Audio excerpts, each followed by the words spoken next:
Bonjour à tous. Cette séquence vidéo sera dédiée aux critères mathématiques de stabilité. Un système bouclé est stable si et seulement si sa sortie, donc la grandeur physique à réguler, reste bornée lorsqu'on injecte un signal borné à son entrée.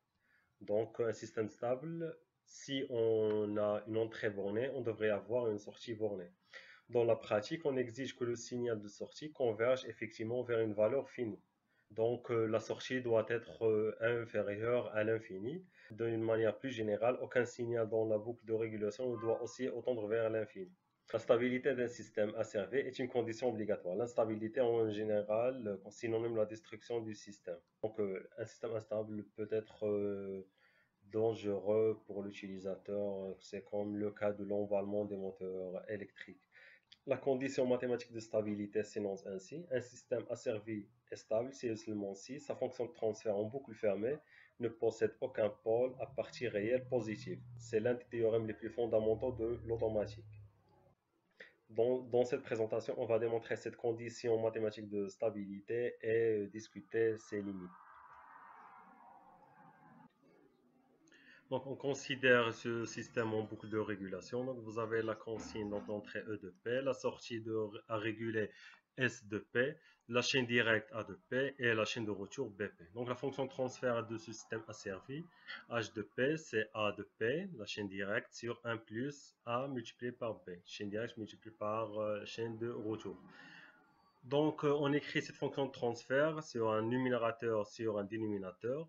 Donc, les numérateurs, donc on factorise par les zéros de ce numérateur. Donc, c'est le produit des P moins les ZJ.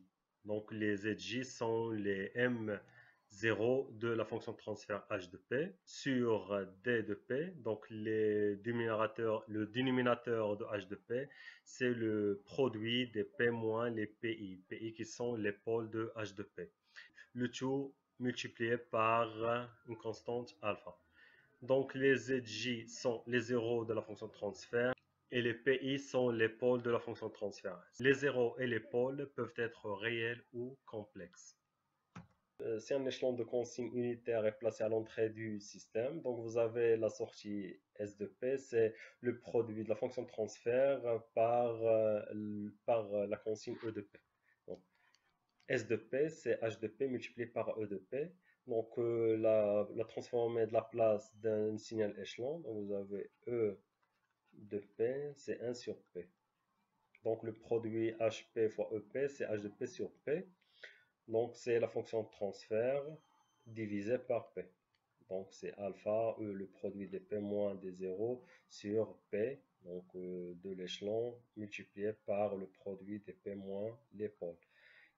Donc, on décompose cette fonction de transfert. Donc, vous avez la décomposition en éléments simples. Donc, vous aurez A sur P plus sigma des BI sur P moins RI, donc des pôles réels, plus la décomposition pour des pôles complexes, donc les BK sur P moins tau K plus J oméga K.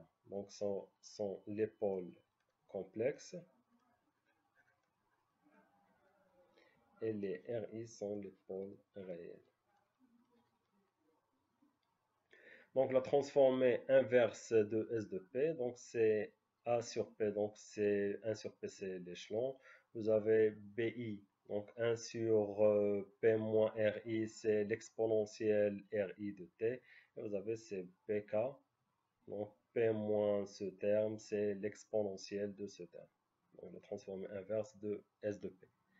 Dans la transformée inverse de S de P, donc si RI, donc le pôle réel, est positif, donc introduit dans le signal sorti une exponentielle croissante envers l'infini, lorsque t tend vers l'infini. Si RI est positif, donc vous avez ce terme exponentiel tend vers l'infini. Le système ne peut pas donc être stable si il existe un pôle réel positif, donc la partie réelle. Pour les pôles complexes, donc on décompose le bk exponentiel tau k plus j oméga k t, donc c'est bk exponentiel tau k multiplié par exponentielle de la partie imaginaire j oméga k t. Donc l'exponentielle j oméga t, Donc on peut l'écrire sous forme de AK cos oméga t plus BK sin oméga t. Donc la présence d'un pôle complexe entraîne obligatoirement la présence de ce conjugué. Les termes de ce type ne peuvent pas converger vers une valeur finie, que si la partie réelle τ des pôles correspondants est négative. La présence d'un pôle complexe à partie réelle positive entraîne donc l'instabilité du système. Pour que S de t soit stable, il faut que l'exponentielle τk t doit être inférieur à l'infini, donc τk doit être négatif. Donc la partie réelle du pôle complexe doit être négative. En rassemblant les deux cas, on montre bien que le système ne peut être stable que si tous ces pôles sont à partie réelle négative. Donc si les pôles sont réels, ils doivent être négatifs, et s'ils sont complexes, la partie réelle de ces pôles complexes doit être négative. L'inconvénient du critère mathématique. Le critère mathématique énoncé précédemment possède l'avantage d'être inconditionnel et universel. Donc, pour que le système soit stable, il faut que la partie réelle du pôle doit être négative.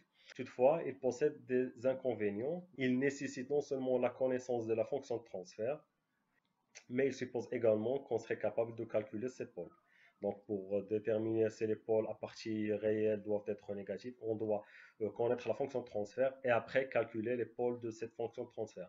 Cette tâche peut être aisée pour des systèmes d'ordre peu élevé, mais elle devient très vite ardue pour des systèmes d'ordre élevé et ou qui possèdent de nombreux paramètres. La fonction de transfert n'est qu'un modèle qui peut parfois, pour des raisons de simplification nécessaires, être éloigné de la réalité du système physique que l'on décrit. Donc, la fonction de transfert ne peut pas décrire d'une manière adéquate le système physique étudié. Le critère mathématique diagnostique la stabilité ou l'instabilité d'un système correspondant au modèle choisi et l'on ne peut jamais être sûr que le système réel, quant à lui, est stable ou pas. Pour déterminer la fonction de transfert, toujours on fait des hypothèses de simplification. On peut étudier la fonction de transfert qui ne peut pas être précise pour le comportement réel du système. Ainsi donc, on peut avoir une fonction de transfert stable, mais cette stabilité ne représente pas la stabilité ou l'instabilité du système étudié. Pour finir, les lois qui régissent les systèmes physiques peuvent évoluer dans le temps. Donc les pièces peuvent s'user ou des éléments peuvent être sensibles à des variations des conditions de l'environnement extérieur. Un système stable aujourd'hui peut être bien devenir instable par la suite. La variation du système étudié, donc soit par l'usure des composants ou bien les conditions d'environnement extérieur, peuvent affecter la stabilité du système. Donc le système à l'instant T, donc lorsqu'on a fait l'étude, il peut être stable, mais à l'instant T plus I, donc dans un instant au futur, les variations des composants, des éléments de ce système peuvent le rendre instable. Il réside de ces considérations d'une part que le critère mathématique est difficile à réaliser dans la pratique et il possède un critère trop binaire. Donc le critère mathématique, donc vous avez un système stable ou instable selon le signe des pôles réels. Comme nous l'avons signalé, les perturbations extérieures peuvent affecter la stabilité du système. Donc un système stable dans certaines conditions peuvent ne pas être dans un certain temps, soit par l'usure des composants, soit est affecté par des conditions environnementales extérieures. Nous nous intéresserons à des critères plus faciles à mettre en œuvre et surtout ce qui introduisent la notion de la marge de stabilité. Donc, autrement dit, ils permettent de quantifier la stabilité comme une performance en faisant apparaître la notion du système plus ou moins stable. Donc, on introduit la marge de stabilité pour s'assurer que même l'introduction des perturbations extérieures, donc si le système a une marge suffisante de la stabilité, ces perturbations peuvent ne pas affecter sa stabilité. Plus un système sera stable, plus il aura des chances de le rester et les imprécisions de modélisation seront bien évidemment moins dangereuses. Merci pour votre attention et à la prochaine.